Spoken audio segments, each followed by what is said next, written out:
మీ అభిరుచికి తగ్గ సరికొత్త డిజైన్లు వెరైటీలతో వస్తోంది SKT gold and diamonds. March 29న జూబ్లీ హిల్స్ లో గొప్ప ప్రారంభం. Hello everybody. ఒకప్పుడు క్యాన్సర్ అంటే ఎక్కడో ఒకళ్ళకో ఇద్దరికో ఊర్లో వచ్చేది అని అనుకునేవాళ్ళం. కానీ ఇవాళ రోజున ప్రతి ఒక్కళ్ళకి క్యాన్సర్ వచ్చే రిస్క్ ఉంది అని అనడంలో అతిశయోక్తి లేదు. ఇక్కడ మనం నోటీస్ చేయాల్సిన పాయింట్, క్యాన్సర్లో లేటెస్ట్ డెవలప్మెంట్స్ ఎన్ని వచ్చినా సరే, క్యాన్సర్లో రీసెంట్ అడ్వాన్స్మెంట్స్ ఎన్ని చూస్తున్నా సరే, క్యాన్సర్ ఫస్ట్ స్టేజ్ అయితే తగ్గిపోతుంది, ఫోర్త్ స్టేజ్ అంటే చెప్పలేము అని అనుకునే మనలాగా భ్రమపడే వాళ్ళు ఉన్నా సరే, ఏది ఏమైనప్పటికీ కూడా cancer is still dreadful, which is challenging millions of the population around the globe. This is the hard fact. ప్రతి సంవత్సరం మన దేశంలో 13 లక్షల మంది నుంచి 30 లక్షల మంది వరకు కొత్తగా క్యాన్సర్ డిటెక్ట్ అవుతున్న వాళ్ళలో ఈ సంఖ్య పెరుగుతోంది అని అంటే ఏమాత్రం అతిశయోక్తి కాదు. అండ్ వన్స్ క్యాన్సర్ డిటెక్ట్ అయిన తర్వాత ఆ మనిషి లైఫ్ స్పాన్ 5 years అనడంలో కూడా you have to take things very very very seriously. Of course ఇండివిజువల్గా ఇది మారచ్చు, సిచ్యువేషన్ టు సిచ్యువేషన్ మారచ్చు, that's all a different scenario. కానీ మనం తినే ఫుడ్ దగ్గర నుంచి, మన లైఫ్ స్టైల్ దగ్గర నుంచి, మనం తీసుకునే స్ట్రెస్ దగ్గర నుంచి, లేని ఫిజికల్ యాక్టివిటీ దగ్గర నుంచి చాలా ఫీచర్స్ మనకి ఎన్ని తెలిసినా కూడా we still have to pay a lot of attention to know about what is cancer, types of cancer ఏంటి, ఏం తింటే క్యాన్సర్ రాదు, మనం ఎలా జీవించాలి, ఏ టైంకి ఏం తినాలి, ఎక్సెట్రా ఎక్సెట్రా ఎక్సెట్రా డీటెయిల్డ్గా డిస్కస్ చేద్దాం. ప్రముఖ consultant oncologist from Continental hospital doctor EVS Suresh గారు ఉన్నారు. Very well renowned oncologist. Sir నమస్తే, I'm glad to have you in my show today. నమస్తే అండి, thank you, pleasure is mine. ఎలా ఉన్నారు సార్? ఆల్ గుడ్ అండి, చెప్పండి. సార్, క్యాన్సర్ గురించి చాలా విన్నాము, చాలా మాకు తెలుసు. బయట ఫుడ్ తింటే క్యాన్సర్ వచ్చేస్తుంది, ప్యాకేజ్డ్ ఫుడ్ మానేస్తే క్యాన్సర్ రాదు. ఇంత ఈజీగా అయిపోయిన నేపథ్యంలో జనాలకి అవేర్నెస్ డెఫినెట్లీ పెరిగింది సార్. క్యాన్సర్ అంటే అమ్మో అని అనుకునే భయం ఇంకా ఉంది. ఈ ఇంటర్వ్యూ ద్వారా let's talk deep about what cancer is, మనం మన లైఫ్ స్టైల్ని ఎలా మార్చుకోవాలి, రీసెంట్ అడ్వాన్స్మెంట్స్ ఏంటి, అసలు క్యాన్సర్ అంటే ఏంటి అన్నది ఒక బేసిక్ స్టెప్ నుంచి let's try to talk all the facts sir. Absolutely. ఇప్పుడు మీరు ఒక మాట అన్నారు కదా, ఫుడ్ అన్నది చాలా ఇంపార్టెంట్ ఫ్యాక్టర్. మనకి 135% క్యాన్సర్లు ఫుడ్ ద్వారానే వస్తాయి. ఏ ఫుడ్ అంటే స్మోక్డ్ ఫుడ్ కావచ్చు, ప్రాసెస్డ్ ఫుడ్ కావచ్చు, ప్రిజర్వేటివ్స్ కావచ్చు, హై ఇన్ ఫ్యాట్, లో ఇన్ ఫైబర్, చెప్పుకుంటూ పోతే ఒక డిస్క్రిప్షన్ అన్నది 100 పేజీలు రాయొచ్చు. What type of foods causes and what doesn't.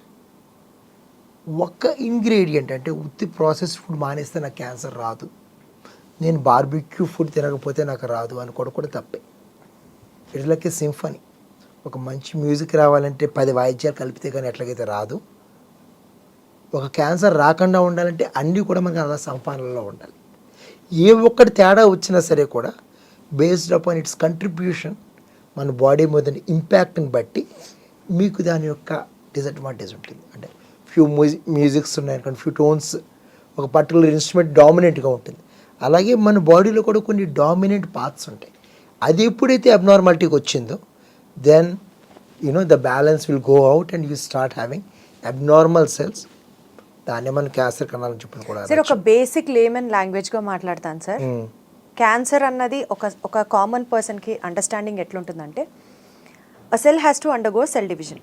కానీ cancer cell multiple cell divisions జరిగి it gets divided into n number of cells. ఆ సెల్స్ అన్ని ఒక ట్యూమర్ లాగా ఫామ్ అయితే దట్ ఈస్ కాల్డ్ క్యాన్సర్. చాలా కరెక్ట్గా చెప్పారు. ఇది 1800 సంవత్సరంలో 1900 సంవత్సరంలో క్యాన్సర్ అంటే అదుపు తప్పిన కణజాలం, అన్కంట్రోల్డ్ సెల్ డివిజన్ అన్నది ఒక వెరీ ఇంపార్టెంట్ క్యారెక్టర్ అన్నారు. ఒక సెంచురీ గడిచిపోయింది, టెక్నాలజీ మారింది, సైన్స్ ఇవాల్వ్ అయ్యింది. దానికి ఇంకొక 5 కొత్త క్యారెక్టర్స్ మనం కనుక్కున్నాం. అన్కంట్రోల్ గ్రోత్ ఒకటి, తనంతట తన ఆహారం తీసుకోగలగాలి, యాంజియోజెనిసిస్ అంటారు. వాడికి రక్తం ఉంటే తెప్పిస్తే అది బతకలేదు కదా. ఎక్కడి నుంచి అయితే రక్తం వస్తుందో అంటే మీ దారి వేసారు, అదే దారి నుంచి క్యాన్సర్ బయటకు కూడా వెళ్ళిపోతుంది. So that's how it spreads. So కాబట్టి ఇది కనుక్కునే నోబెల్ ప్రైజ్ కూడా ఇచ్చారు, యాంజియోజెనిసిస్ అన్నదానికి. అండ్ దాన్ని మనం ట్రీట్మెంట్ కింద కూడా వాడుకుంటున్నాం. ఆ బ్లడ్ వెసల్స్ ఆపే మందులు కూడా ఉన్నాయి, బెవసిజిమబ్ లాంటివి. అంతా పనిచేస్తున్నాను కదా, ఇందాక చెప్పాను కదా, ఇట్స్ మల్టీ ఫ్యాక్టోరియల్. సో ఎంత ఈజీ కాదు అది. అంటే ఒక సెల్ క్యాన్సర్ సెల్గా మారడానికి కారణాలు ఏమవుతాయి సార్? రైట్. సో ఇప్పుడు మనం ఇది అనుకున్నాం, ఇది యాంజియోజెనిసిస్ రావాలి, తర్వాత ఇమ్మోర్టాలిటీ అంటే పుట్టిన ప్రతి కణం గిట్టక మానదు, అది మనకున్న సత్యం అది. Correct sir. దాన్ని ఎపోప్టోసిస్ అంటాం, సెల్ఫ్ సూసైడ్ అని కానీ ఎపోప్టోసిస్ కానీ అంటాం. ఇప్పుడు ఈ ఎపోప్టోసిస్లో ఏం జరుగుతూ ఉంటుంది అంటే ఒక సిగ్నల్ వచ్చి బాబు నీ పని అయిపోయింది, నువ్వు రిటైర్ అయిపోవాలి, ఇంక వెళ్ళిపో అని చెప్తాను బాడీకి.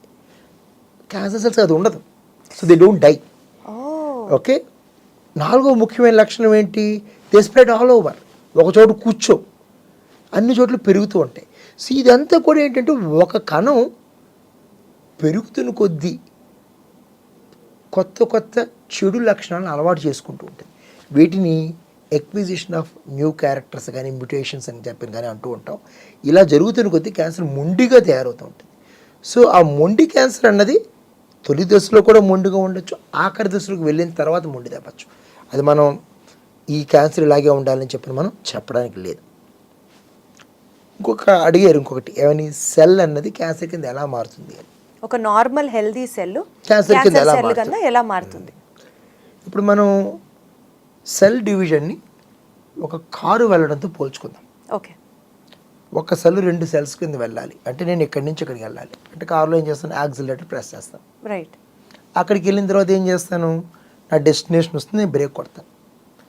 అంటే ఒక సెల్ 10 సెల్స్ కింద మారిన తర్వాత ఆగిపోవాలనుకోండి, ఆ బ్రేక్ పడాలి.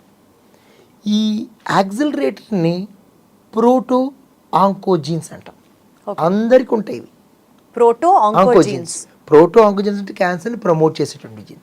దీంట్లో కొద్దిగా మార్పులు జరిగాయి అనుకోండి, ఆ కంట్రోల్ పోతుంది. అంటే యాక్సిలరేషన్ నిమిషం బదులు 10 నిమిషాలు తొక్కితే వేరే చోటుకి వెళ్ళిపోతాం. So you have a lump. 10 బదులు 100 కణాలు వస్తాయి. మరి అలా జరగకుండా ఉన్న కోసం ఇంకో 2 మనకి గార్డియన్స్ ఉన్నాయి కదా, వాటిని ట్యూమర్ సప్రెసర్ జీన్స్ అంటాం. కారులో మనకి 2 ఉంటాయి కదా బ్రేకులు, హ్యాండ్ బ్రేక్, లెగ్ బ్రేక్. అలాగే ట్యూమర్ సప్రెసర్ జీన్స్ ఇప్పుడు 2 ఉంటాయి.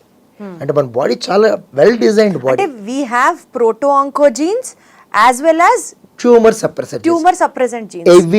Every person. Got it. ఇప్పుడు ఏమవుతుంది, బ్రేక్ ఫెయిల్ అయింది, క్యాన్సర్ వచ్చింది. అదే యాక్సిడెంట్ అంటే.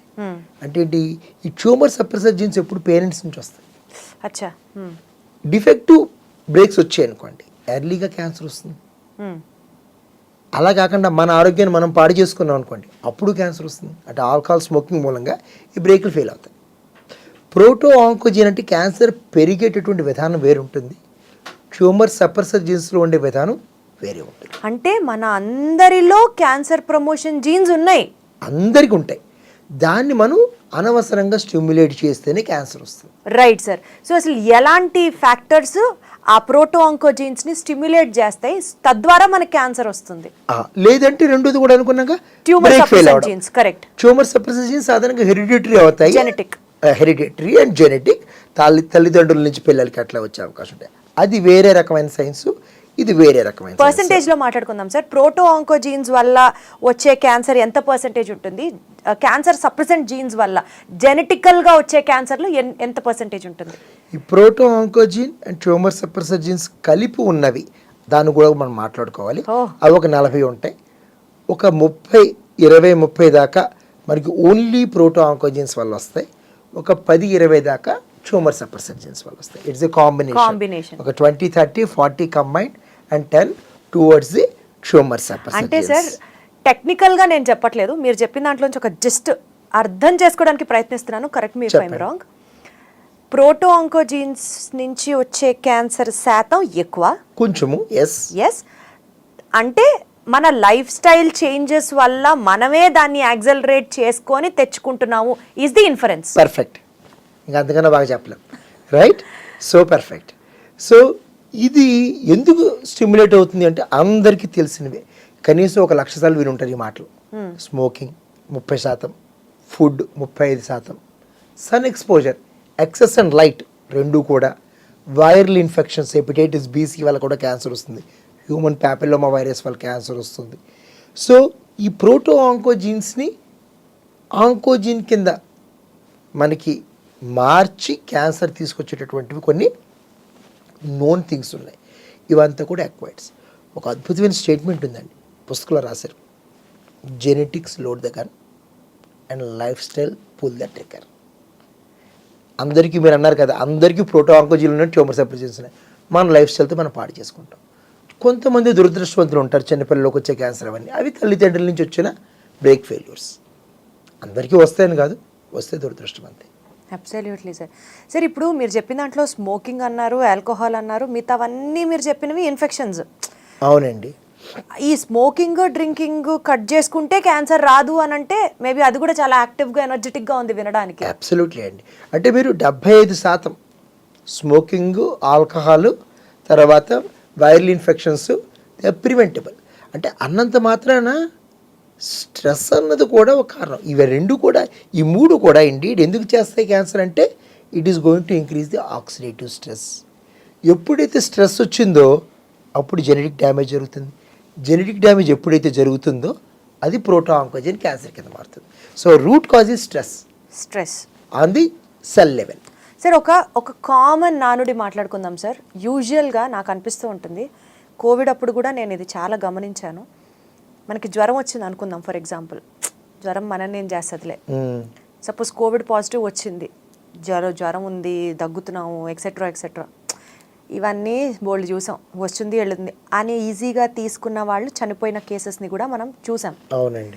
ఎస్పెషల్లీ క్యాన్సర్ రిలేటెడ్లో నాకు తెలిసిన సర్కిల్లో చాలామంది అనే మాట, సపోజ్ బయట ఫుడ్ తినకూడదు అంటారు సార్.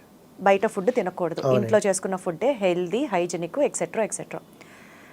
నేను పుట్టినప్పటి నుంచి బయట తింటున్నా, నేను 30 ఏళ్ల నుంచి స్మోక్ చేస్తున్నా, రోజు మందు తాగుతా, నేను బాగానే ఉన్నాగా. ఇట్లా ఎడా పడితే అలా ఉన్నవాళ్లే బాగుంటారు, రూల్స్ హెల్త్ అని మాట్లాడిన వాళ్ళే తొందరగా పోతారు. ఇది జనరల్గా అనుకుంటూ ఉంటారు అందరూ. ఏం చెప్తారు సార్ ఇలాంటి వాళ్ళకి? అంటే మీరు ఇప్పుడు స్మోక్ చేయకూడదన్నారు, డ్రింక్ చేయకూడదన్నారు, లైఫ్ స్టైల్ చేంజెస్ అన్నారు. మరి ఇవి ఇష్టం వచ్చినట్లు లైఫ్ ఎంజాయ్ చేసే వాళ్ళే బాగున్నారని అర్థమా? ఇందాకటే ఎగ్జాంపుల్కి వెళ్దామండి. సీట్ బెల్ట్ పెట్టుకోవాలి, 60 నుంచి 80 లోపుగా డ్రైవ్ చేసుకోవాలి, మహా అయితే 100 దాటకూడదంట. 250 డ్రైవ్ చేసి సేఫ్గా వచ్చిన వాళ్ళు కూడా ఉంటారు. బట్ దాని రూల్ కింద మనం మాట్లాడుకోలేం. అతను అదృష్టవంతుడు అంతే. ఓకే, కొంతమందికి జన్యువులు చాలా గట్టిగా. సో ఇందులో మనం ఇంకొక చిన్న విషయం తెలుసుకుందాం. ఏంటంటే ఒక కణంలో 1 ట్రిలియన్ జీన్స్ ఉంటాయి, 10^12. ఒక రోజుకి 6 ట్రిలియన్ సెల్స్ డివైడ్ అవుతాయి. ఓకే, ఒక కణం 2 కణాల కింద అవ్వాలంటే 1 ట్రిలియన్ జిరాక్స్ కాపీలు కావాలి కదా. ఎగ్జాక్ట్గా అలాగే జరగాలి కదా. Exactly sir. అంటే 7 × 10^24 ఆ నెంబర్ని నాకు ఇంగ్లీష్లో ఏమన్నా కూడా తెలియదు. అది అన్ని ఎర్రర్స్ జరుగుతున్నప్పుడు 1,00,000 క్యాన్సర్ కణాలు ప్రతి ఒక్కరికి తయారవుతాయి. మీకు నాకు కూడా, నో ఎగ్జంప్షన్. అందరికీ కూడా, ఈ రూమ్లో కూర్చొని ప్రతి ఒక్కరికి కూడా 1,00,000 క్యాన్సర్ కణాలు అయితే తయారవుతూనే ఉంటాయి. ఎందుకంటే ఎర్రర్స్ అన్నవి కోటాను కోట్లలో ఉంటాయి. మన బాడీలో మిస్ మ్యాచ్ రిపేర్ జీన్స్, ఇందాక జీన్స్ గురించి మాట్లాడుకున్నా, అవన్నీ రిపేర్ చేయగా మిగిలిపోతాయి. మిగిలిపోతే వాటిని మన ఇమ్యూనిటీ వచ్చి తొలగిస్తాం. ఇమ్యూనిటీ ఎలా కనిపెడుతుంది దీన్ని అంటే దానికి కూడా ఒక చిన్న కథ ఉంది. ఇది బోర్డర్ సెక్యూరిటీ ఫోర్స్ లాంటిది మాట. ఇది ఏంటంటే మనం ఏదైనా కంట్రీకి వెళ్ళాలంటే పాస్పోర్ట్ ఇవ్వాలి, లేదంటే వీసా ఉండాలి. మన బాడీలో ఏదైతే బ్యాక్టీరియా ఉన్నాయో వాటికి వీసా ఉన్నట్లు. మిగతా అన్ని కణాలు, ఇప్పుడు నా బాడీలో ప్రతి కణానికి సురేష్ అని పేరు రాసి ఉంటుంది. దేనికైతే ఈ క్యాన్సర్ కణంలో డూప్లికేట్ పాస్పోర్ట్ అది. సో అది వచ్చి ఐడెంటిఫై చేసి దాన్ని చంపేస్తుంది. ఎందుకంటే దాని పనే అది. ఇమ్యూనిటీ పని ఏంటంటే illegal immigrants. Very controversial political word ఇప్పుడు ప్రస్తుతం బజింగ్ అది. ఓకే, సో ట్రంప్ అవన్నీ వింటూనే ఉన్నాం. సో ఈ వీటిని ఎలిమినేట్ చేస్తుంది. ఎలిమినేట్ చేస్తున్నప్పుడు 2 విషయాలు జరగచ్చు. ఒకటి, క్యాన్సర్ స్మార్ట్ అయింది అనుకోండి, దాని పాస్పోర్ట్ ఎంత అందంగా ఉంటుందంటే అది నిజమే అనుకుంటుంది. అలా ఎస్కేప్ అయిన సెల్స్ని చంపడం ఆల్మోస్ట్ ఇంపాసిబుల్. లేదనుకోండి, క్యాన్సరు 1,00,000 బదులు 40 లక్షల క్యాన్సర్ కణాలు వచ్చాయి అనుకోండి, పోలీసులు 10 మంది, దొంగలు 100 మంది అయితే దొంగలు ఎడుగుతారు. అంతే కదా, అక్కడ కూడా క్యాన్సర్ ఎడుగుతుంది. అంటే మన ఇమ్యూనిటీ సరిపోదని చెప్పని. ఇప్పుడు ఈ ఆల్కహాల్ ఇవన్నీ ఏవైతే చూసుకుంటున్నామో ఇదంతా కూడా బ్యాడ్ సెల్స్ని పెంచుతాయి, ఎర్రర్స్ పెరుగుతాయి. 1,00,000 బదులు 3 లక్షల క్యాన్సర్లు అవుతాయి. But if their immunity is very strong by some means, I don't know, అదంతా గాడ్ రిటర్న్ అవుతుంది, ఎగ్జాక్ట్గా వాళ్ళకి మాత్రం క్యాన్సర్ రాదు. ఇప్పుడు ఇంత మంచి లైఫ్ స్టైల్ ఉన్నవాడికి ఇమ్యూనిటీ కర్మం చాలక తక్కువ ఉన్నా, లేదంటే సమ్హౌ క్యాన్సర్కి ఒక పర్ఫెక్ట్ ఐడియా దొరికింది ఇమ్యూనిటీ నుంచి తప్పించుకోవడానికి, ఎగ్జాక్ట్ డూప్లికేట్ పాస్పోర్ట్ చేసుకుంది, దురదృష్టం అంతే. ఎంత మంచి లైఫ్ స్టైల్లో వాళ్ళు క్యాన్సర్ రావచ్చు. సో అదృష్టం దురదృష్టం మీద ఆధారపడిన మనిషి జీవితం తెలిసి పాడు చేసుకోవడం తప్పు, అనవసరం. అంతేనండి. ఇప్పుడు వాళ్ళు అన్న మాటలు చెప్పారు కదా, ఇంత చేస్తూ ఉంటారంటే బ్యాడ్ లైఫ్ స్టైల్ ఉన్న వాళ్ళు బాగున్నారంటే వాళ్ళకి ఇమ్యూనిటీ బాగుండి ఉండొచ్చు, వాళ్ళ అదృష్టం బాగుంది అంతే. వెరీ వెల్, దాని మీద మనం ఆధారపడలేం. Exactly sir. సార్ అసలు భారతదేశంలో కానీ ప్రపంచవ్యాప్తంగా కానీ ఎన్ని రకాల క్యాన్సర్లు ఉన్నాయి సార్?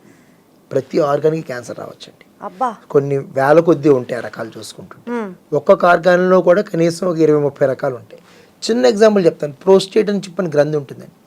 హార్మోన్ ఇలా తీస్తే అలా క్యాన్సర్ తగ్గిపోవాలి. అదే ప్రోస్టేట్లో న్యూరో ఎండోక్రైన్ క్యాన్సర్ వచ్చింది అనుకోండి, 5 నెలలు దాటి మనిషి బతకడు. 5 నెలలే? స్టేజ్ 4కి వెళ్ళిపోతే 5 months అంతే అండి దాని లైఫ్, అంతకన్నా ఎక్కువ ఉండదండి. చాలా అగ్రెసివ్ క్యాన్సర్స్ అండి అవన్నీ. సో ఇలాగ ఒక్కొక్క క్యాన్సర్కి ఒక్కొక్క రకమైనటువంటి నేచర్ వచ్చేస్తూ ఉంటుంది.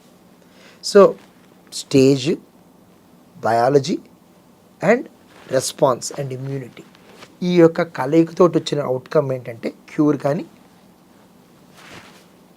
నో మోర్ పేషెంట్ కానీ. సార్ ఇప్పుడు క్యాన్సర్ డ్రెడ్ఫుల్లే. స్టేజ్ 1 అయితే పర్వాలేదు, స్టేజ్ 4 అంటే ఆశ వదిలేసుకోవాలి అనుకునే ఓ అండర్స్టాండింగ్ గురించి మాట్లాడితే, అసలు క్యాన్సర్ని ఇంకా అర్లీగా డిటెక్ట్ చేసేసుకుంటే, ఇవాళ క్యాన్సర్ సెల్స్ బాడీలో ఫామ్ అవుతున్నాయి అంటే రేపు ఎల్లుండో మనకు తెలిసిపోతే బాగుండు అని అంటే, early signs and symptoms of cancer ఎలా, how do we come to know or how do we detect them? So question నేను రివర్స్లో ఆన్సర్ చెప్తాను. ఏంటంటే స్టేజ్ 1 క్యాన్సర్ క్యూరబుల్ అనుకుంటాం, అది వాస్తవం కాదని మాకు తెలియడానికి సుమారుగా 100 సంవత్సరాలు పట్టింది. ఓకే, ఒకప్పుడు అంతా స్టేజ్ అనుకునేవాళ్ళం. ఇక్కడ ఉందనుకోండి జబ్బు, ఇది మాత్రం తొలగించేస్తే తగ్గిపోతుంది అనుకునేవాళ్ళం. ఇది దాటి దీనికి ఒక కాంపౌండ్ వాల్ ఉంటుంది, లింఫాటిక్ సర్కిల్ అంటాం. అక్కడ దాకా వచ్చింది అనుకోండి స్టేజ్ 2 అంటాం. లింఫాటిక్స్ దాటి వెళ్ళిపోయింది అనుకోండి అంటే కాంపౌండ్ వాల్ బ్రేక్ అయిపోయింది, స్టేజ్ 3 అంటాం. బాడీ అంతా పాకిపోతే స్టేజ్ 4 అంటాం. బాడీ అంతా పాకిపోతే ఇంకా మనం ఏం చేయలేము, కీమోలు ఇచ్చేసి వదిలేస్తామని చెప్పారు. కానీ లింఫోమస్ ఉన్నాయి, స్టేజ్ 4లో కూడా క్యూర్ అవుతున్నాయి. స్టేజ్ 1లో ట్రిపుల్ నెగిటివ్ బ్రెస్ట్ క్యాన్సర్స్ అవ్వట్లేదు. ఎందుకంటే బయాలజీ ఈజ్ ఇంపార్టెంట్. ఇది ఒక రాడికలైజ్డ్ ఎలిమెంట్ అండి, ఏది మన క్యాన్సర్ అన్నది. దానికి 2 మార్గాలు, రాడికల్స్ని చంపేయడం అంటే కీమోథెరపీ లాంటిది, కూర్చుని డిస్కస్ చేసి దాన్ని మంచి మనిషికి మార్చడం, రివర్సల్, క్యాన్సర్ రివర్సల్. సో ఈ రెండిట్లో ఏది ఎవరిలో పనిచేస్తున్నది మనం ఇంకా తెలుసుకునే పరిస్థితికి రాలేదు. Science is evolving. కానీ ఆ రకంగా మార్చేటటువంటివి అంటే ఒక పూల్ అని ఒక చిన్న మ్యూటేషన్ ఉంటుంది. ఎండోమెట్రియల్ క్యాన్సర్ మామూలుగా అయితే స్టేజ్ 2-3 ఉందనుకోండి, రేడియోథెరపీ, కీమోథెరపీ అన్నీ ఇచ్చేసేవాళ్ళం ఒకప్పుడు. ఇప్పుడు పోల్ మ్యూటేషన్ వాళ్ళకి స్టేజ్ 3 దాకా ఏం అక్కర్లేదమ్మా, మీ బాడీ మిమ్మల్ని చూసుకుంటుంది, వదిలేద్దాం అంటారు. స్టేజ్ 3లో కూడా క్యూర్ అవుతున్నాయి జస్ట్ సర్జరీ తోటి. స్టేజ్ 1లో P53 అనే మ్యూటేషన్ వచ్చింది, మహాభయంకరమైన మ్యూటేషన్. కీమో అన్నీ ఇచ్చేస్తాం, స్టేజ్ 1లో కూడా ఇస్తాం. ఎందుకంటే మాకు తెలుసు ఆ జబ్బు ఏ రోజు అయినా వెనక్కి వచ్చి మమ్మల్ని స్టేజ్ 1 అన్నా స్టేజ్ 4 అన్నా you can not take it for granted, ఏదన్నా జరుగుతుంది. ఎగ్జాక్ట్ బయాలజీ అర్థం చేసుకుందాం. సో ఈ బయాలజీ గురించి ఒక రెండు స్టెప్స్ వెనక్కి వెళ్దాం. సర్క్యులేటింగ్ ట్యూమర్ సెల్స్ అంటాం, CTC. సర్జరీ చేసి తొలగించిన తర్వాత బాడీ లోపల ట్యూమర్కి సంబంధించిన ఆనవాళ్ళు 1,000,000 కణాల్లో ఒకటి ఉన్నా సరే కనుక్కునే టెక్నాలజీ లిక్విడ్ బయాప్సీ, CTC అంటాం. అచ్చా, ఓకే. మన దగ్గర అది అవైలబుల్ ఉంది, ఇండియాలో అవైలబిలిటీ ఉంది. కొంచెం ఖరీదైంది, 1,00,000-2 లక్షల రూపాయలు ఉంటుంది ఒక్కొక్క టెస్ట్ కాస్ట్. ఓకే, సో అది 3 సంవత్సరాలు చేసుకోవాలి, 3 నెలలకు ఒకసారి. So that's going to be prohibitively expensive, అందుకోసం కామన్గా వాడట్లేదు మనం. అలా కాకుండా ప్రిపాండరెన్స్ అంటే ఏంటి, జెనెటిక్ మీకు వచ్చే అవకాశం ఉందా అని కనుక్కోవడానికి. అంటే ఈ మనం ఇందాక అనుకున్న బ్రేక్స్ బాగున్నాయా లేవా, కార్ సర్వీసింగ్ టైప్ మనం. సో అన్నీ బాగున్నాయా లేదా చెక్ చేసుకునేటువంటి జెనెటిక్ స్టెబిలిటీ టెస్టింగ్స్ కూడా ఉంది. సో ఈ అన్నీ చేసుకోవడం వల్ల మన యొక్క రిస్క్ ఏ కేటగిరీలో ఉన్నాం, హై, ఇంటర్మీడియట్, లోలో ఉంటే ఇమ్యూనిటీని మెయింటైన్ చేసుకుంటే కొంతవరకు అటు ఇటు అయినా పర్లేదు. హై రిస్క్లో ఉన్న వాళ్ళకి చాలా జాగ్రత్తగా ఉండాలి. అంటే సార్ సిమ్టమ్స్ని గుర్తించుకోవడం కన్నా ముందు ప్రయర్గా స్క్రీనింగ్ చేసుకోవడం బెటర్ అని చెప్తున్నారు మీరు. ఎగ్జాక్ట్లీ. ఇప్పుడు స్క్రీనింగ్ చేసుకుంటే ఇంకా తొలి దశలో కనిపించదు. అంటే ఏ ఏజ్ నుంచి స్క్రీనింగ్ మీరు సజెస్ట్ చేస్తారు సార్? టైప్ ఆఫ్ ట్యూమర్ని బట్టి అండి. ఇప్పుడు సర్వైకల్ క్యాన్సర్ 35-40 ఇయర్స్ నుంచి రికమెండ్ చేస్తాం. బ్రెస్ట్ క్యాన్సర్ 40 అబోవ్ రికమెండ్ చేస్తాం. వెస్ట్లో, ఇండియాలో 35 అంటున్నాం. ప్రోస్టేట్ క్యాన్సర్ 55 దాటిన తర్వాత, కోలోన్ క్యాన్సర్ 50 దాటిన తర్వాత, ప్రతి క్యాన్సర్కి అది డెవలప్ అవ్వడానికి ఒక నిర్దిష్టమైన సమయం ఉంటుంది. ఆ సమయం తర్వాత స్క్రీనింగ్ చెప్తాం. అచ్చా అచ్చా. హై రిస్క్ స్క్రీనింగ్ అనుకోండి, అంటే బ్యాడ్ హ్యాబిట్స్ ఉన్న వాళ్ళకి ఇంకా ముందర మొదలు పెడతాం. Got it sir. సార్ ఇప్పుడు క్యాన్సర్ ట్రీట్మెంట్ గురించి మాట్లాడితే ఒకప్పుడు కీమోథెరపీ అన్నారు, దాని తర్వాత ఇమ్యునోథెరపీ గురించి ఇప్పుడు మాట్లాడుతున్నారు. అంటే as we are progressing ahead in terms of technology, in terms of cancer treatment, సర్జరీలు చేసి ఆ ట్యూమర్స్ని రిమూవ్ చేసే స్టేట్ నుంచి ఒక చిన్న ప్రోబ్ని పంపించి లోపల దాన్ని రిమూవ్ చేసే స్టేట్ దాకా ఎదిగినప్పుడు why do we have to still panic about cancer sir? అంటే క్యాన్సర్కి ట్రీట్మెంట్ ఉందా లేదా? ఉందంటున్నారు, ఈజీ అయిపోయింది అంటున్నారు, అడ్వాన్స్మెంట్స్ వచ్చాయంటున్నారు, మనుషులు చచ్చిపోతున్నారు. ఇది ఇందాకనే అనుకున్నాం కదా, బయాలజీ అనేది ఒక మిస్టరీ, మనకి ఇంకా అర్థం కావట్లేదు. కానీ ఉన్న వాటిలో హైయెస్ట్ రిజల్ట్స్ ఏ రకంగా చేస్తే వస్తాయి అన్న సిస్టమిక్ రీసెర్చ్ ద్వారా కొన్ని గైడ్లైన్స్ వస్తాయి. ఆ గైడ్లైన్స్ ప్రకారంగా చూసుకుంటే కొన్ని క్యాన్సర్ సర్జరీకి రెస్పాండ్ అవుతాయి, కొన్ని కీమోకి, కొన్ని ఇమ్యూనోథెరపీకి. ఇప్పుడు PDL1 పాజిటివ్ అయితే ఇమ్యూనోథెరపీకి రెస్పాన్స్ అవుతుంది.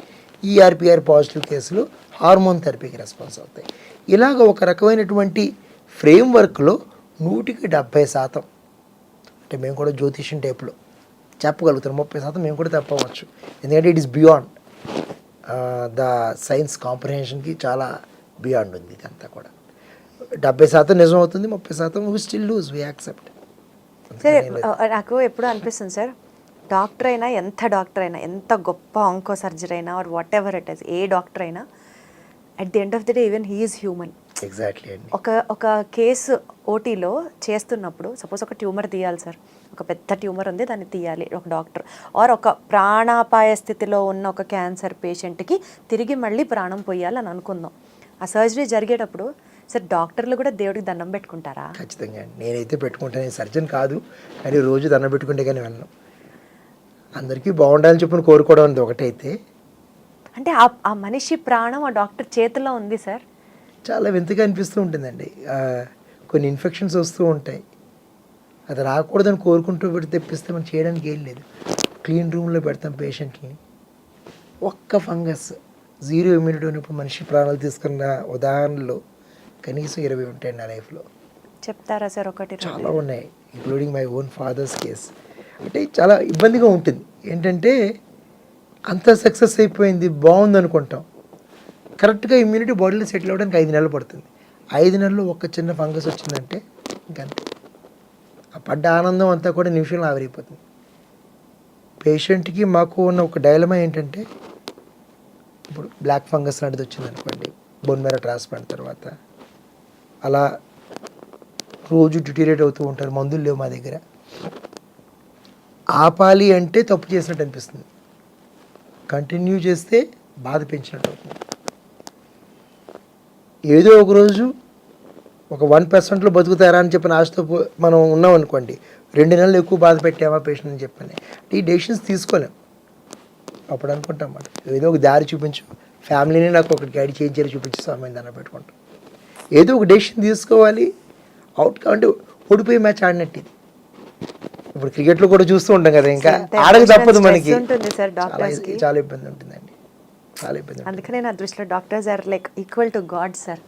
స్ట్రెస్ దేవుడిని నమ్ముకుంటాం. ఒక పుస్తకంలో రాస్తుంది కదా, I'm ashamed that my profession depends on suffering but I'm thankful that you chose me as a instrument to heal అని చెప్పి రాస్తాడు. ఎంత బాగా రాశాడు సార్, ఎంత బాగా రాశాడు sir. That's I always bow my head before doctor sir. Great. So coming back to this sir, cancer ట్రీట్మెంట్లో లేటెస్ట్ డెవలప్మెంట్స్ గురించి మాట్లాడితే కొత్తగా మేము వినింది ఏంటంటే సార్, మేబీ అది మీకు చాలా కామన్ అయి ఉండొచ్చు, but still cancer treatment and అవుట్కమ్స్లో precision medicine is now playing a huge role. Correct. అంటే ఏంటి sir, what is precision medicine? It's like మన ఇంట్లో ఒక ఆర్గనైజ్ చేసుకున్నాం అనుకోండి, ప్రతి వస్తువుని ఒక చోట పెట్టుకున్నాం అనుకోండి, మనకి వెతకడం సులువు అవుతుంది. ఓకే, ఇది అంటే మనకి ఆ పర్టికులర్ దాని గురించి ఎంత అవగాహన ఉంటే మనం అంత టార్గెటెడ్గా వెళ్ళచ్చు. ఇప్పుడు ఒక జీపీఎస్ పెట్టుకుని ఒక ప్లేస్కి వెళ్ళడం సులువు, లేదు అంటే మీకు ఆ దారి తెలిసి ఉండాలి. ఓకే, 10 ఏళ్ళ తర్వాత మొత్తం హైదరాబాద్ మారిపోయినట్టుగానే ట్యూమరు 10 గంటల్లో మారిపోతుంది. 10 గంటల్లో మారిపోతుందా సార్? వాటి చేంజెస్ అలా వస్తూ ఉంటాయి. సో ఎన్ని మార్పులు జరిగాయి, ఎక్కడెక్కడ జరిగాయి, ఎక్కడ రోడ్ బ్లాక్స్ ఉన్నాయి, ఎక్కడ డైవర్షన్స్ ఉన్నాయి, ఇదంతా కూడా డీకోడ్ చేసేటువంటి టెక్నాలజీని ప్రెసిషన్ మెడిసిన్ అంటాం. జన్యువులు తెలుసుకుంటాం, ఏ మందు ఏ సైడ్ ఎఫెక్ట్ వస్తుందో ఫార్మకో జీనోమిక్స్ ద్వారా తెలుసుకుంటాం, ఏ మందుకి ఎంత రెస్పాన్స్ వస్తుందో కీమో సెన్సిటివిటీ ద్వారా తెలుసుకుంటాం. ఇలా ఒక కంగ్లోమేటర్ ఆఫ్ థింగ్స్ని చూసుకుని దాన్ని బట్టి okay I will choose this for this duration and I expect this అని చెప్పే విధానాన్ని ప్రెసిషన్ మెడిసిన్ అంటాం. దీని ద్వారా సైడ్ ఎఫెక్ట్లు తక్కువ ఉంటాయి, effects are predictable and better. Side effects అంటే అడగాలనిపిస్తుంది sir. Usually cancer patient treatment అయిన తర్వాత జుట్టు ఊడిపోతుంది, వెయిట్ లూజ్ అయిపోతారు, చాలా చేంజెస్ అయిపోతుంది బాడీలో. మనిషిని చూసి చూడగానే పాపం వీళ్ళు క్యాన్సర్ ట్రీట్మెంట్ అండగో అయ్యారా అని అనిపిస్తూ ఉంటుంది. అసలుకే స్ట్రెస్ వల్ల క్యాన్సర్ వచ్చింది అని మనం అనుకుంటే ట్రీట్మెంట్ జరుగుతూ ఉన్నప్పుడు కూడా ఆ పేషెంట్ చాలా స్ట్రెస్కి గురవుతాడు కదా sir. Maybe because of the societal stress, or maybe because of the financial stress, or maybe because నా బాడీ ఇంత భరించడం కష్టం, నాకు అవసరమా అనుకున్న స్ట్రెస్ కానివ్వచ్చు. పెయిన్ లేకుండా క్యాన్సర్ ట్రీట్మెంట్ అనేది అసలు లేదా సార్? అసలు ఉండదా? అంటారు కదా, నో పెయిన్ నో గెయిన్. అంటే తప్పదు, ఎంతో కొంత బాధ. ఎందుకంటే మా మందుల డిజైన్ అలా ఉంటుందండి. కీమోథెరపీ అంటే ఏంటి అంటే పెరిగే కణాలను చంపు అని చెప్పింది. అంటే ఒక అల్లరి జరుగుతుంది అనుకోండి, నిజంగా జెన్యూన్గా అల్లరి మూకలు లేనివాడు కూడా రోడ్డు మీద వస్తే వాడు కూడా 2 దెబ్బలు పడతాయి. మా మందులకు కూడా తేడా తెలియదు, ఎవడు మంచాడు ఎవడు చెడ్డాడు. ఏం చేస్తాయి, ఏదైతే కణం పెరుగుతుందో అని చంపేస్తుంది. జుట్టు పెరుగుతుంది కదా, అది కూడా క్యాన్సర్ అని అనుకుంటుంది. మా మందులకు తేడా తెలియదు కాబట్టి పోతుంది. కానీ ఎటు చేయండి అంటే హెల్దీ సెల్స్ 20-25 డేస్లో రికవర్ అవుతాయి, క్యాన్సర్ సెల్స్ 3 months పడుతుంది రికవర్ అవ్వడానికి. కాబట్టి మనం హెల్దీ సెల్ రికవర్ అవ్వగానే ఇంకొక మందు ఇస్తాం, అంటే క్యాన్సర్ సెల్ని కింద ఉన్నప్పుడు ఇంకో 4 దెబ్బలు వేస్తాం. So when the enemy is down you deliver more punches. ఇది ఒక ఫిలాసఫీ, అందుకోసం సైకిల్స్ అంటాం కీమోథెరపీని మనం. అలాగే ఇంకో మాట అన్నారు, బరువు తగ్గిపోతారండి. బరువు తగ్గడం 2 కారణాలు. ఒకటి స్వయంగా క్యాన్సర్ అది బతకాలంటే మన ఇమ్యూనిటీ వీక్ ఉండాలి కదా. కాబట్టి బ్రెయిన్కి ఏం చెప్తుంది, ఆకలి అయిపోయింది ఇంక తినక్కర్లేదు అని చెప్తుంది, ఒక కెమికల్ సెక్రెట్ చేసి. కాబట్టి క్యాన్సర్ పేషెంట్ తినబుద్ధి కాదు, దాన్ని ఓవర్కమ్ చేసుకుని ఆ సిగ్నల్ సప్రెస్ చేసుకుని ఎంత అన్నం తినాలంటే అంత తినాలి. లేకుంటే బ్రెయిన్ సిగ్నల్ బేసిస్ మీద నాకు కడుపు నిండిపోయింది అనుకుంటే that is a wrong signal. డబ్బులు బాగానే ఉన్నాయి, డబ్బులు తెలుసు సార్ క్యాన్సర్ ట్రీట్మెంట్ తీసుకుంటూ సైకలాజికల్ కౌన్సిలింగ్ కి కూడా వాళ్ళు అండర్గో అవ్వాలి, చాలా ఇంపార్టెంట్. తెలుసు సార్. చేసిన తర్వాత క్వాంటిటీ కూడా సరిగ్గా తినాలి. ఇంత తినలేకపోవచ్చు స్టమక్ క్యాన్సర్ లాంటి వాళ్ళు, ఇంతే దాంట్లో హై ఎనర్జీ పెట్టుకుని తినండి. ఎందుకంటే don't go by your signals, ఎందుకంటే they are all false fabricated signals cancer పంపిస్తుంది. దాని క్యాన్సర్ కెకాక్సియా అంటాం మెడికల్ పరిభాషలో. దానివల్ల బరువు తగ్గిపోతారు మనుషులు. అవన్నీ కూడా బ్యాడ్ సిగ్నల్స్ని ఓవర్కమ్ చేయాలంటే forceful eating, high energy and proper balance eating. దాన్ని తగ్గించడానికి కూడా మెజిస్ట్రాల్ ఎస్టేట్ లాంటి ట్యాబ్లెట్స్ ఉన్నాయి. బట్ మెయిన్గా ఏంటంటే you need to motivate your self. Right balanced food తింటే నీరసం రాదు. వామిటింగ్ ఆపడానికి అద్భుతమైన మందులు ఉన్నాయి, ఎప్రెపిటెంట్, ఫోసెప్రెపిటెంట్, న్యూపిటెంట్. కావాలనుకున్నా మీరు వామిటింగ్ చేసుకోలేదు, అంత మంచిగా. ప్రతి సైడ్ ఎఫెక్ట్కి యాంటీడోట్ వాడుతూ తీసుకుంటే పెయిన్ తక్కువ ఉంటుంది, ఉండదని చెప్పం, మేనేజబుల్గా ఉంటుందండి. అంటే క్యాన్సర్ ట్రీట్మెంట్ తీసుకుంటాం అంటే ఇంత పెయిన్ఫుల్ ప్రాసెస్ అండర్గో అవ్వడం అంటే మనిషి ట్రీట్మెంట్తో యుద్ధం చేస్తూ తనలో తాను యుద్ధం చేసుకుంటూ సర్వైవ్ అవ్వడమే క్యాన్సర్ సర్వైవర్. అదే సర్వైవర్ అంటారు, కరెక్ట్ అని పదం వాడారు. So they are the winners. Sir మామూలు ఇది కాదు.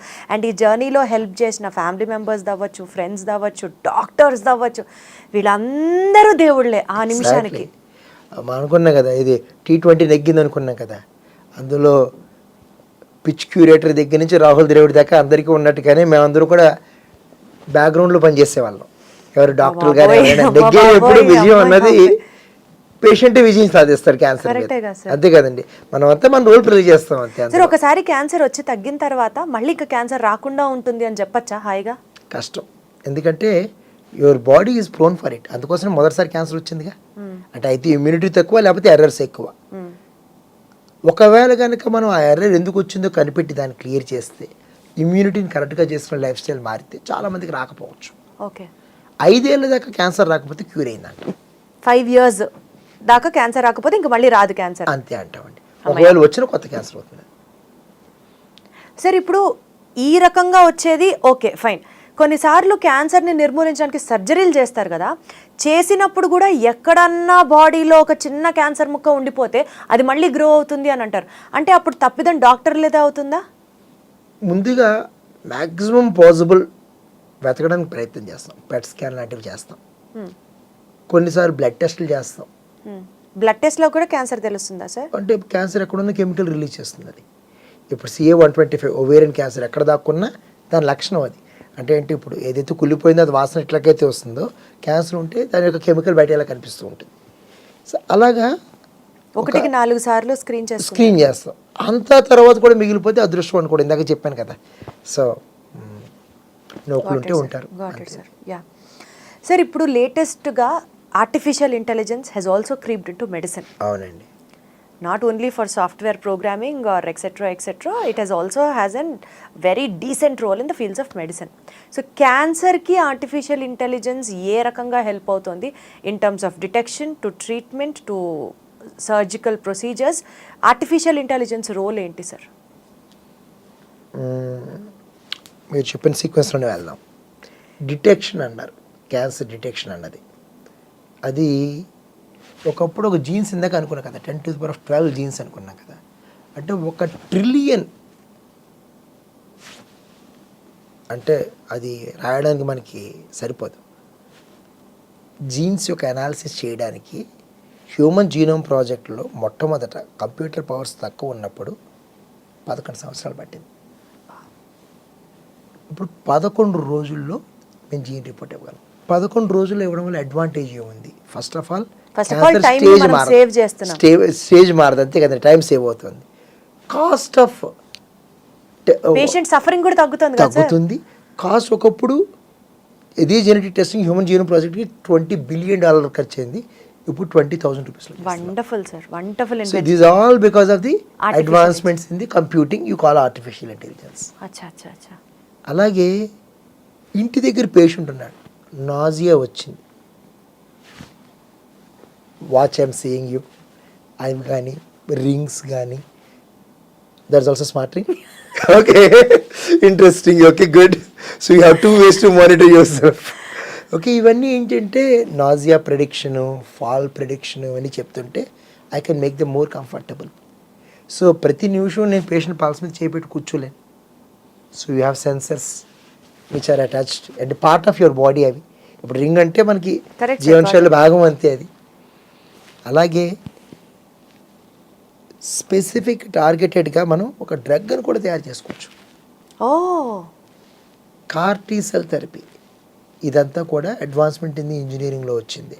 మన క్యాన్సర్ని తీసుకుంటాం, మన ఇమ్యూనిటీకి బాబు ఇలా ఫైట్ చేయాలి, it is like a focused training, అలా చేసుకోవచ్చు. ఈ మధ్య ఒక 5 యూనివర్సిటీలతో కలిపి నేను పనిచేశాను. సో వాళ్ళందరి దగ్గర నుంచి కూడా నేను కొంత డేటా సేకరించి మేము ఒక స్పెషల్ థింగ్స్ తయారు చేసాం. అంటే మ్యామోగ్రామ్ అనేది చేస్తారు ఉమెన్కి కదా, బ్రెస్ట్ క్యాన్సర్ డిటెక్షన్. మాకున్న ఆశ్చర్యంగా కలిగిన విషయం ఏంటంటే, ఒక 39-40 సంవత్సరాలు ఒక యువతి చనిపోయారు. బ్రెస్ట్ క్యాన్సర్ ట్రీట్మెంట్ అయిపోయింది, అంతా బాగుంది అనుకున్నాం. అర్థం కాలేదు ఎందుకు చనిపోయారని. సడన్ హార్ట్ అటాక్ అన్నారు. 40 ఏళ్ళలోకి ఏంటి, అసలు కోవిడ్ లేదు, వ్యాక్సిన్ లేదు, ఆవిడ భయం కూడా హార్ట్ అటాక్ వస్తుందని చెప్పి అనుకుని, అందుకోసం వ్యాక్సిన్ కూడా తీసుకోలేదు. మొత్తం పరిశోధిస్తే ఏంటంటే మ్యామోగ్రామ్లో చిన్న కాల్షియం స్టిక్ కనిపించేసరికి ఇదేంటి ఇలా కనిపించిందని చెప్పని మళ్ళీ తిరిగి తవ్వడం మొదలుపెట్టాం. చాలా ఇన్స్టిట్యూట్స్, వైజాగ్ నుంచి కొన్ని అయితే మనకి యూకే నుంచి కొన్ని, వీరంతా కూడా డేటా ఇచ్చారు నాకు. మొత్తం అంతా కష్టపడ్డాం. తర్వాత ఏం తెలిసిందంటే, హార్ట్లో కనరీ వెసల్స్ అంటారు కదా, దానికి బ్రెస్ట్ వెసల్కి ఎగ్జాక్ట్గా సేమ్ సైజ్ ఉంటుంది. బ్రెస్ట్లో కాల్షియం కనిపిస్తే హార్ట్ అటాక్ వస్తుంది అర్థం. ఇది కూడా ఒక రకంగా ప్రివెన్షన్ మెడిసినే. మీరు మ్యామోగ్రామ్ అలాగే రొటీన్గా చేయించుకుంటారు, అందరూ బ్లస్ట్ ఆర్టరీలో కనుక కాల్షియం కనిపించిందంటే వాళ్ళకి భవిష్యత్తులో హార్ట్ అటాక్ వస్తుంది. Risk to heart attack. వాళ్ళందరికీ యాంజియోల్ చేయడం కోసం చేసాం మేము. 185 మందికి బ్లాక్స్ ఉన్నాయి, అవి కూడా 90-95% బ్లాక్స్ ఎవరికైతే కాల్షియం వచ్చింది. సో సో అప్పటిదాకా అసలు ఆ పాయింటే ఆలోచించలేదు. ఆఫ్టర్ దిస్ పేషెంట్ ఈ వర్షన్ ఆఫ్ ఇది ఒక 6 సంవత్సరాల క్రితం జరిగింది ఇది. సో అంటే ఇంకా డాక్టర్లకు తెలియని మెడిసిన్ కూడా చాలా ఉంది సార్. అంటే ఇప్పుడు ఏమైందంటే అది తెలిసిన తర్వాత మేము తిరిగి చూడాలనుకుంటే 5,000 ఇమేజెస్ నా ఒక్కడి వల్ల కాదు. అక్కడ నాకు హెల్ప్ చేసింది ఏంటి? Artificial intelligence, hidden patterns. అలాగే మేము ఒక ల్యాబ్లో పనిచేస్తున్నప్పుడు ఒక క్యాపిక్రెడిట్ ల్యాబ్లో చూసుకుంటున్నాం, గ్లోబులిన్ పెరిగి కాల్షియం పెరిగి క్రియాటినిన్ పెరిగితే వాళ్ళకి 5 సంవత్సరాల్లో మైలోమా అనే జబ్బు వచ్చింది. ఈ ప్యాటర్న్స్ అంతా కూడా కొన్ని మిలియన్స్ ఆఫ్ డేటా చేసుకోవాలంటే మనకి ఏ హెల్ప్ కావాలి. కానీ ప్రతిదానికి దాన్ని అడిగితే సమాధానం చెప్పలేదు. ఇప్పుడు నాకు తెలుసు కాబట్టి, నేను అనుమానించాను కాబట్టి ఈ కాల్షియం ఉందా లేదా, హార్ట్కి సంబంధం ఉందా లేదా ఒకసారి చూడమని చెప్పాను దాన్ని డేటాకి. So your code or your programming is as good as your input. Garbage in garbage out అంటారు. So AI cannot solve everything, AI can do it in a faster way. అలాగే రోబోటిక్స్ అంటాం, చేతులు వణుకుతే కొంతమందికి పెద్ద సర్జన్స్ అయిపోయిన తర్వాత, లేదంటే చిన్నవాళ్ళు కూడా టెన్షన్లో కత్తి వణికింది అనుకోండి, సర్జరీ కొద్దిగా ఇబ్బంది అవుతుంది. ఆ మోషన్ ఎర్రర్స్ అంతా కూడా తీసి స్మూత్గా చేసుకునే టెక్నాలజీ అన్నది ఇప్పుడు రోబోట్స్లో వాడుతున్నారు. కాబట్టి సర్జన్స్ ఆర్ పెర్ఫార్మింగ్ బెటర్. చేసేది సర్జనే, కానీ robot is going to help them. So ఇదంతా కూడా మొన్న రెస్పాన్సిబుల్ ఏఐలో ఒక పెద్ద ఆయన ఒక పదం వాడారు, it is augmented intelligence not artificial. So it is going to help the physicians to argument అని చెప్పి అన్నారు. నచ్చింది అది నాకు. అది వండర్ఫుల్ సార్. సార్ ఇప్పుడు నాకు అనిపిస్తూ ఉంటుంది, ఆర్టిఫిషియల్ ఇంటెలిజెన్స్ ఇంత అద్భుతాలు చేస్తుంది కదా, ఒక పేషెంట్కి క్యాన్సర్ ట్రీట్మెంట్ తీసుకునేటప్పుడు ఈ పేషెంట్ అంత ఇంటెన్సిటీ ఆఫ్ ట్రీట్మెంట్ని భరాయించగలరా లేదా అని కూడా ఒక రిపోర్ట్ ఇచ్చేస్తే ఖచ్చితంగా చెప్పగలం. అబ్బా వాళ్ళు పాపం ఎలా చెప్తాం అంటే కాంబినేషన్ ఆఫ్ ఫ్యాక్టర్స్. ఇందులో modifiable, non modifiable, situation dependent కింద మనం చూసుకుందాం. ఇప్పుడు నాన్ మోడిఫైబుల్ కొన్ని జీన్స్ ఉన్నాయి, మనం ఏం చేయలేం. అంటే ఆ మందు ఇస్తే కానీ క్యాన్సర్ క్యూర్ అవ్వదు, ఆ డోసు పెడితే సైడ్ ఎఫెక్ట్ వస్తుంది, తప్పదు, ఇంక భరిస్తాం. You need to prepare your self.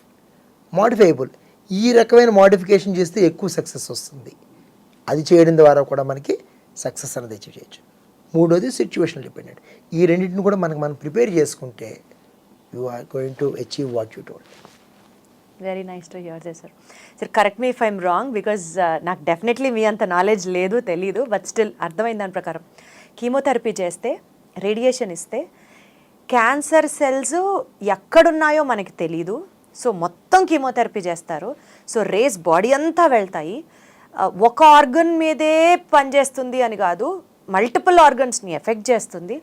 కాబట్టి మనిషి ఓవరాల్గా వీక్ అవుతారు. This is what we have been hearing. ఈ నేపథ్యంలో organ preservation in cancer treatment అనేది కూడా సాధ్యమే.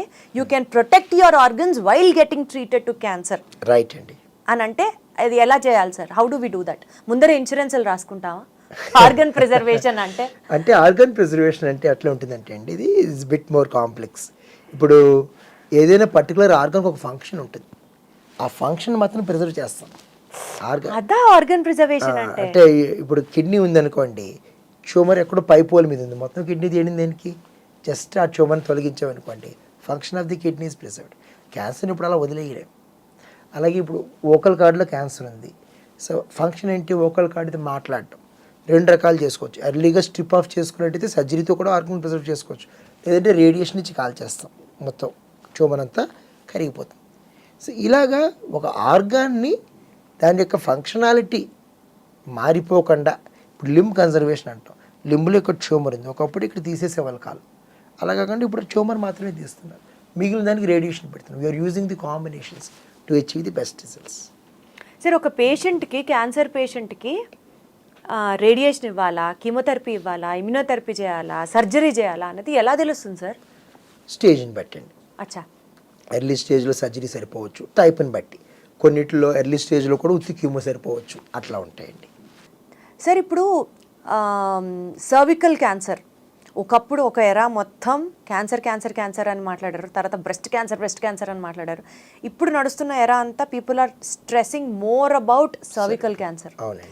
సర్వికల్ క్యాన్సర్కి సంబంధించిన వ్యాక్సిన్ అసలు ఎన్ని సోషల్ మీడియాలో reels, short videos vaccine promote చేస్తూ జనాలకి అవేర్నెస్ తెప్పించడానికి, అది ఇప్పుడు ఎంత ట్రెండ్ అయిపోయిందంటే పెళ్ళి ఫిక్స్ అయిన తర్వాత హల్దీ రోజున సర్వికల్ క్యాన్సర్ వ్యాక్సిన్ చేయించుకోవడం, అది ఓపెన్గా చూపించుకోవడం has become the talk of the town. Will that really help sir? నన్ను అడిగితే ఈ మార్పే చాలా అద్భుతం అంటాను నేను.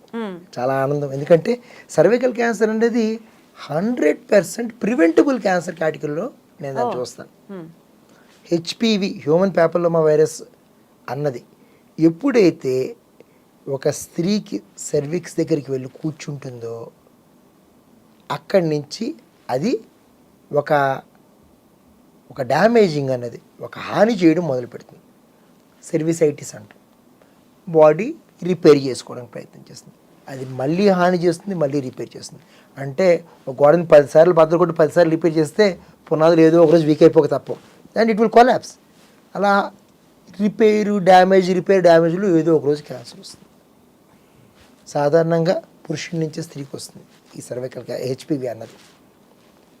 ఎప్పుడైతే మనం వ్యాక్సిన్ వేసుకున్నామో అక్కడ ఆల్రెడీ యాంటీబాడీ ఉంటుంది, కాబట్టి డ్యామేజ్ అవ్వక మునిపే మనం వైరస్ని క్లియర్ చేసేస్తాం.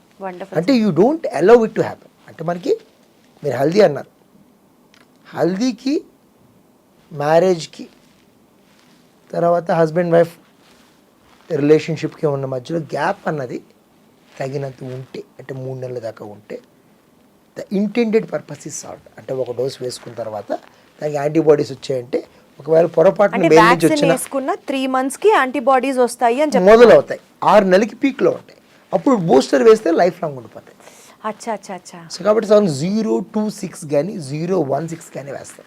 అంటే ఆ మాత్రం గ్యాప్ ఉందనుకోండి, you have enough antibodies, you can be assured that ఆ రాంగ్ ఇన్ఫ్లమేషన్ అనేది సెట్ అవ్వదు సర్విక్స్.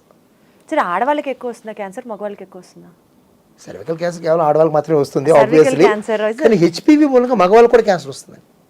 సో ఆ వ్యాక్సిన్ మగవాళ్ళు కూడా తీసుకోవచ్చు. అండ్ మగవాళ్ళకి సాధారణంగా ఏజ్ లిమిట్ కూడా ఉండదు. ఎందుకంటే ఇది oral cancer, head and neck cancer, anal and penile క్యాన్సర్స్కి ఇది హెచ్పివి అన్నది వస్తూ ఉంటుంది. ప్రివెన్షన్ చాలా గ్రేట్ ఇది. నడిచి type of vaccine important. Nano valent vaccine కానీ ఆఫ్టర్ వ్యాలెంట్ కానీ తీసుకోవాలి. మేల్స్ అయితే అంటే వ్యాలెన్సీ అంటే టైప్స్ ఆఫ్ వైరస్ని బట్టి మనం నెంబర్లు ఇస్తాం. 16, 18 వెరైటీ ఉందంటే 2 రకాలు మనం కవర్ చేస్తాం. బై వ్యాలెంట్, క్వాడ్రి వ్యాలెంట్ అంటే 4 టైపులు కవర్ చేస్తాం. ఆక్టా అంటే 8, నానో అంటే 9. సో ఎంతవరకు బ్రాడర్ కవరేజ్ చేయగలిగితే అంత మంచిదని చెప్పని అర్థం.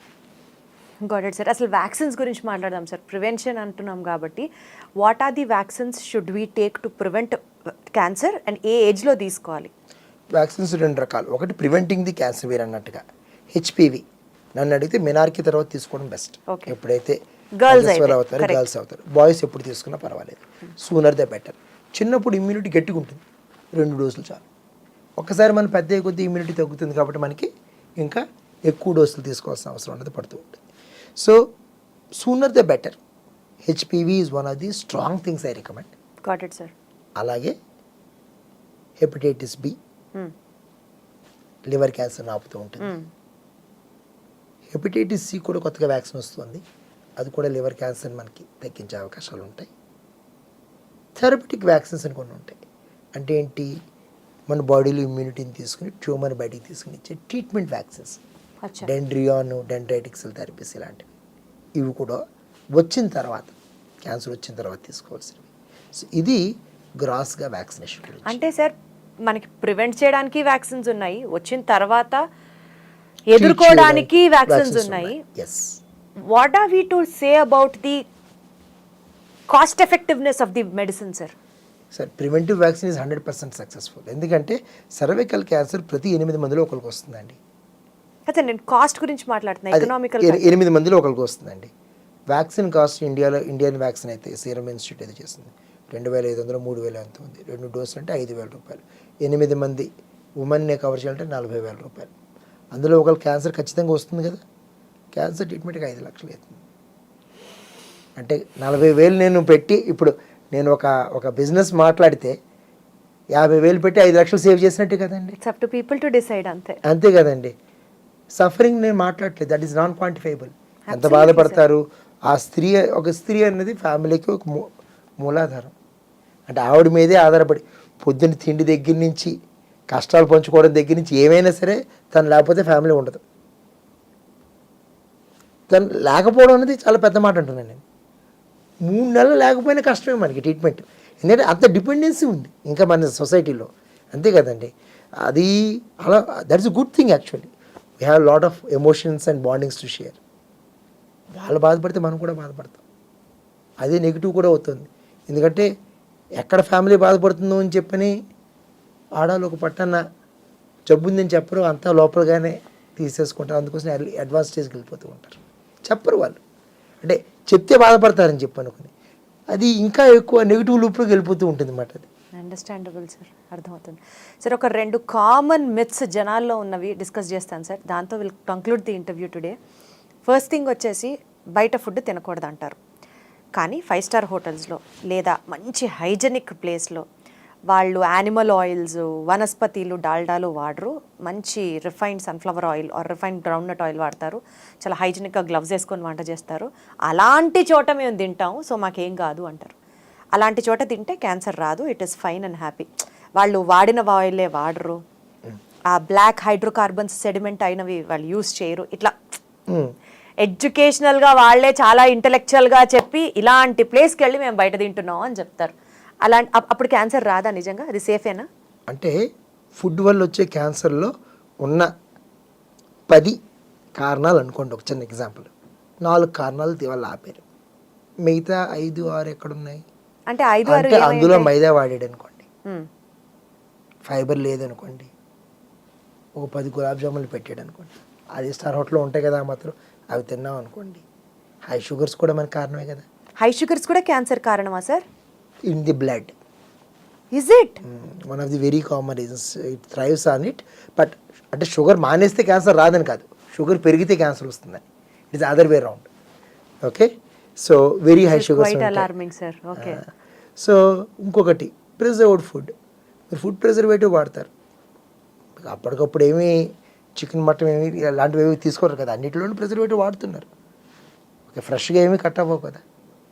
ఎప్పుడైతే ప్రిజర్వేటివ్ వాడారో, ప్రిజర్వేటివ్లో ఏముంటుంది, బ్యాక్టీరియాని చంపేటటువంటి గ్రోత్ కుదరినటువంటి కెమికల్స్ వేస్తారు. ఎంత కడిగినా, ఎంత చేసినా, ఎంత ప్రాసెస్ చేసినా కొంత అమౌంట్ ఆఫ్ కెమికల్ మన బాడీలోకి వెళ్తుంది. అది మన బాడీలో డిఎన్ఏని డ్యామేజ్ చేసి మన శరీరంలో సగం చంపుతుంది. అంటే అది పగబట్టి కణం పెరుగుతుంది. అర్థం కదా, శత్రువులు అంటే ఇప్పుడు that's how the cancer gets initiated. Preservatives అదే కారణం. సో వాళ్ళు 5 తీసుకున్నారు, 5 వదిలేసారు. సో అసలు బయట ఫుడ్ తినద్దు is the take away home. Preferably food తినద్దు, ఫ్రెష్. బయటికి వెళ్ళండి, సలాడ్ తినండి. You understand right? So what you choose should not have preservatives. Got it sir, perfect sir. Right sir. And ఇంకొకటి, సెల్ ఫోన్ ఎక్కువ చూస్తే cancer వస్తుంది, కరెక్టేనా sir? అది నేను మాట్లాడలేనేమో, ఎందుకంటే ఆల్మోస్ట్ రోజుకి 12 గంటలు సెల్ ఫోన్ మీదే ఉంటాను నేను ఎప్పుడు. మన అందరం కాదు, పోస్ట్ కోవిడ్ బాడీలో పార్ట్ అయిపోయింది అది. అది లేకపోతే మనం బతకలేకపోతున్నాం. స్మార్ట్ ఫోన్లు అన్ని లక్షలు పెట్టి కొనిందే అరచేతిలో ప్రపంచాన్ని చూడడానికి. అంతే కదండి. ఎప్పుడైతే రాక్షసులు ప్రపంచం కంట్రోల్లో పెట్టుకున్నారో వాళ్ళు పతనం అయిపోతారు. ఫోన్ కూడా అంతే, మనం పెట్టుకున్నాం అనుకుంటాం కానీ మన పతనానికి కారణం. నిజమేనా సార్? అదే మిత్ కాదు అన్నమాట. నిజమేనండి, ఎందుకంటే బ్లూ లైట్ అన్నది స్ట్రెస్కి ఫస్ట్ రీజన్. మన బాడీలో మెలటోనిన్ అని ఒకటి ఉంటుంది, బ్రెయిన్లో కెమికల్ ఉంటుంది, మన సర్కేడియన్ రిథమ్ చూస్తుంటుంది. ఆ సెల్ రెస్ట్ తీసుకున్నప్పుడే రికవర్ అవుతుంది, అంతే కదా. ఆ బ్లూ లైట్ చూస్తే మెలటోనిన్ రాదు, అంటే మీరు ఇమ్యూనిటీ అప్పటికి రికవర్ అవ్వదు. ఇందాక మనం మాట్లాడుకున్నాం కదా, ఇమ్యూనిటీనే 1,00,000 క్యాన్సర్ కణాలను ఆపుతుంది. 10,000 మంది పోలీసుల్లో 5,000 మందిని మీరు రిక్రూటే చేసుకోలేదు, because melatonin is not there. HR పడుకున్నట్లు లెక్క. రెండోది *#07# అని చెప్పిన ఫోన్లో ఒకసారి *#07#. ఉండండి సార్, నేను మీతో మాట్లాడుతూనే పడతాను. ఏం చేయాలి చెప్పండి. అది మీది ఐఫోన్ కదా, వాళ్ళు చాలా తెలివైన వాళ్ళు Android Security గా phone పెడతారు. కి ఇస్తారా? Android phone కాదు, ఇందులో కూడా వెబ్సైట్లోకి వెళ్ళి దొరుకుతుంది. ఓకే, ఏ వెబ్సైట్లోకి వెళ్ళాలి?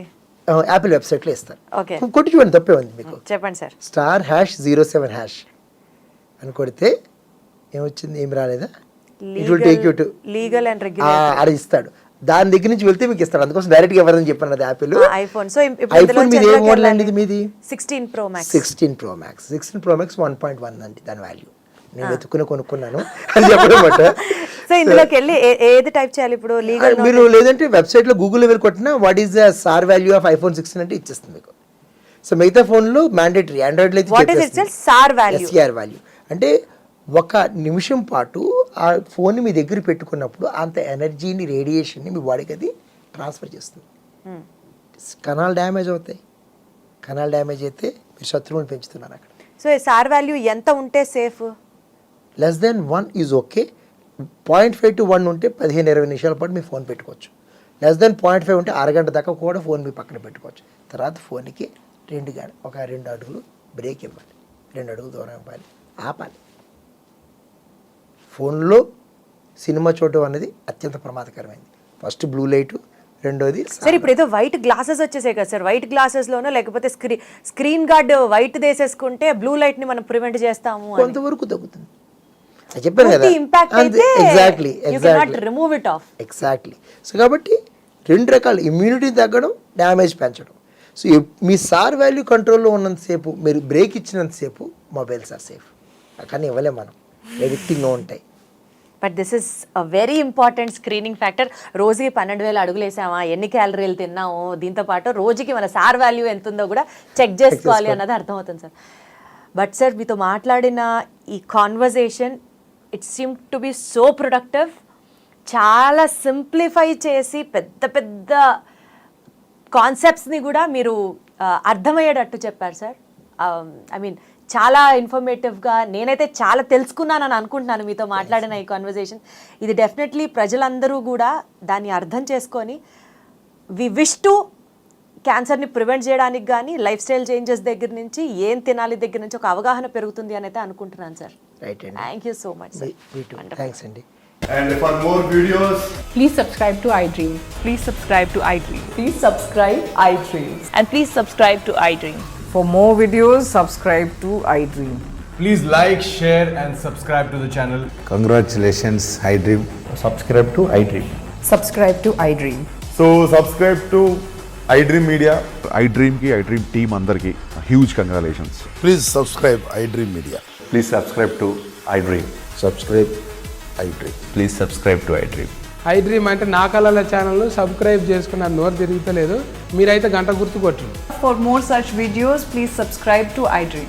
Subscribe to iDream. Please subscribe to iDream. Please subscribe iDream Media. Please do subscribe to iDream. Please subscribe to iDream Media. For best entertainment and information, please subscribe iDream. And don't forget to subscribe to iDream.